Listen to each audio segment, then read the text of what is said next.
Good morning. Welcome to King's Community Church Norwich's daily devotionals. I'm Simon, I'm one of the leaders here at King's, and I'm so pleased you could join us this morning. We're carrying on digging into the book of Acts, looking at how the early church began and looking at how God fueled their passion for him. And here we are 2,000 years later, and God is fueling our passion for him and building his church today.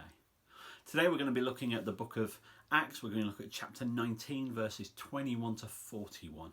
It's quite a big chunk, it's 20 verses, but it is so rich and so helpful. So my prayer is that you get as excited about this as I did, and that the truth that God leaves us with helps you today and move forward. So let's read. Acts 19, verses 21 to 41. After all this had happened, Paul decided to go to Jerusalem, passing through Macedonia and Achaia. After I've been there, he said, I must visit Rome also.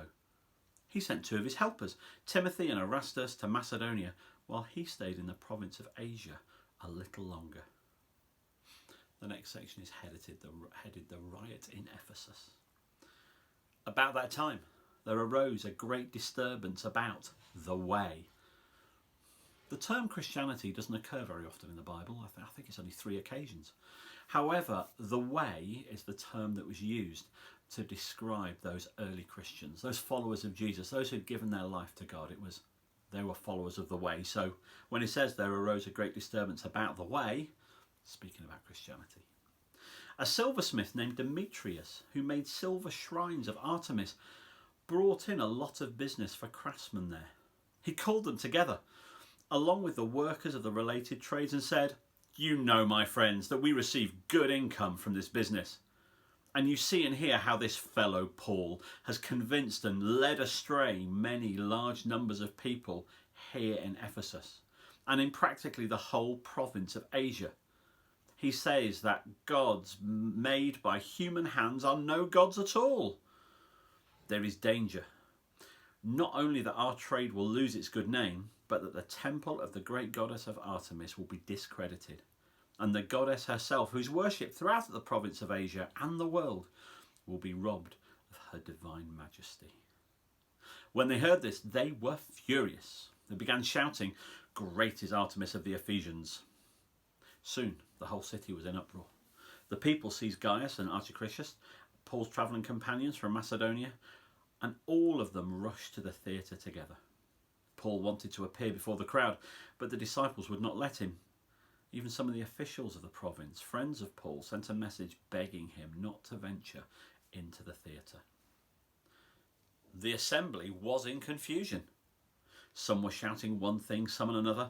Most of the people did not even know why they were there. The Jews in the crowd pushed Alexander to the front and they shouted instructions to him. He motioned for silence in order to make a defence before the people. But when they realised he was a Jew, they all shouted in unison for about 2 hours, Great is Artemis of the Ephesians. The city clerk quieted the crowd and said, Fellow Ephesians, doesn't all the world know that the city of Artemis is the guardian of the temple of the great Artemis and of her image, which fell from heaven? Therefore, since these facts are undeniable, you ought to calm down and not do anything rash. You've brought these men here, though they have neither robbed temples nor blasphemed our goddess. If then Demetrius and his fellow craftsmen have a grievance against anyone, the courts are open, and there are proconsuls, they can press charges. If there's anything further you want to bring up, it must be settled in a legal assembly. As it is, we're all in danger of being charged with rioting because of what happened today. In that case, we would not be able to account for this commotion, since there's no reason for it. After he said this, he dismissed the assembly. A riot in Ephesus. A riot in Ephesus. The gospel is disruptive. The gospel is offensive. And let's be clear about this.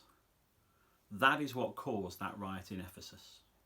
Paul and his companions weren't rude. They weren't offensive. They weren't disruptive. What they did was simply preach the truth, the life-changing truth of Jesus. They brought the gospel. They were acting out exactly what Jesus had commanded his followers to do. At the end of the book of Matthew, in chapter 28, he says, go into the world and make disciples. Then at the beginning of the book of Acts, at the start of this journey, if you like, he commends his followers and says, I will be with you to the ends of the earth, as he sends them out to make disciples. Making disciples is a crucial part of Christianity. It is our focus as a church. It is God's focus. It is the heart of following Jesus, of pointing others to him. And this passage in Acts tells us what happens when we do that, because the gospel disrupts and the gospel is offensive. At the heart of the gospel is the message of Jesus' death and resurrection, the ultimate disruption. Jesus disrupted the power of death to demonstrate the glory of God, to demonstrate his love for people. His very act of crucifixion was disrupting the weight of sin upon people's lives. Demetrius spotted this. Demetrius was making a package out of persuading people to buy stuff that they might bring pleasure to the goddess Artemis. Yet the heart of the gospel is that Jesus went to the cross in our place. We can never buy our way to God. We could never be rich enough, clever enough, impressive enough, reasonable enough to get close to God. Jesus had to bring us close. We could never settle a debt, never mind how rich we were. Artemis was making a living out of settling people's debts.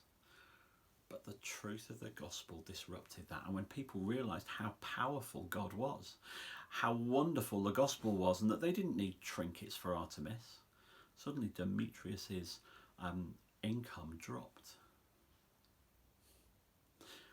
We today must grasp the beauty of the disruptiveness and offensiveness of the gospel. Now, it's very different for us being disruptive and offensive. The Bible is quite clear. We should demonstrate love. Love the Lord your God with all your heart and your mind, and love your neighbour as yourself. Jesus loved. However, he also was passionate about the truth of God. We must be aware that when we talk about the gospel, it will provoke a reaction. But we know that because for those who follow Jesus, when we followed the gospel, when we accepted it, it provoked a reaction in our lives. A reaction of freedom, a reaction of wonder, a reaction of joy, and for many, a reaction of practical differences. Because becoming a follower of Jesus is about reorientating your life around a different focus. Some things drop by the way. Some of you might be well aware that when you started to follow Jesus, it was just the most natural thing to lay other things down. Not because you were being offensive, not because you were being disruptive, but because your focus was new and your focus is different. The gospel changed your lives.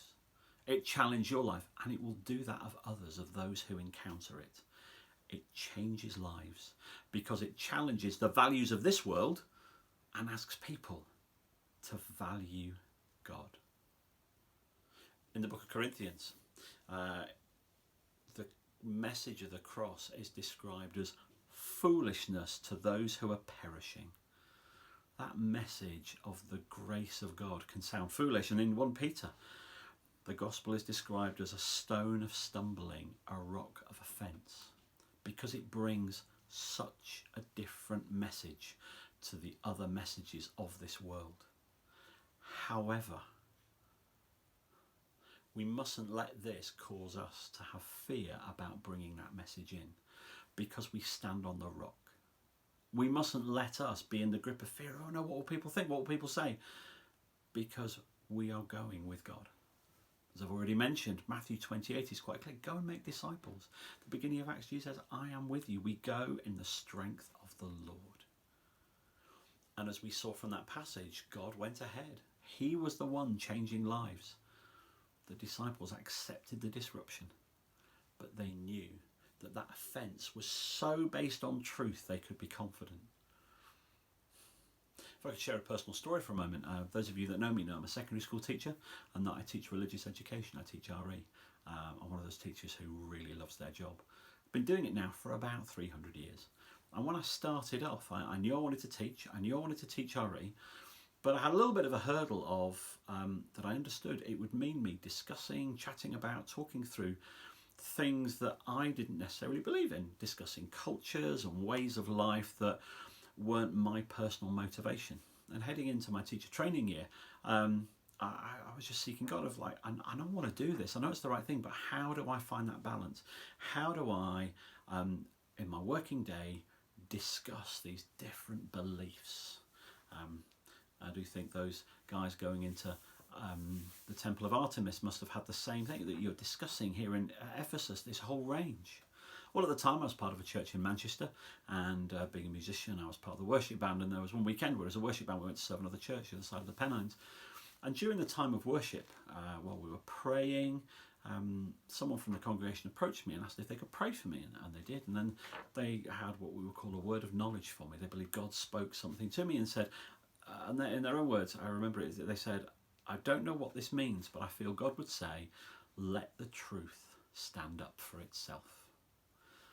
That was such a wonderful releasing word for me, that as I move forward discussing this plethora of beliefs that this world has, actually I just needed to do what we've seen the guys in Ephesus do.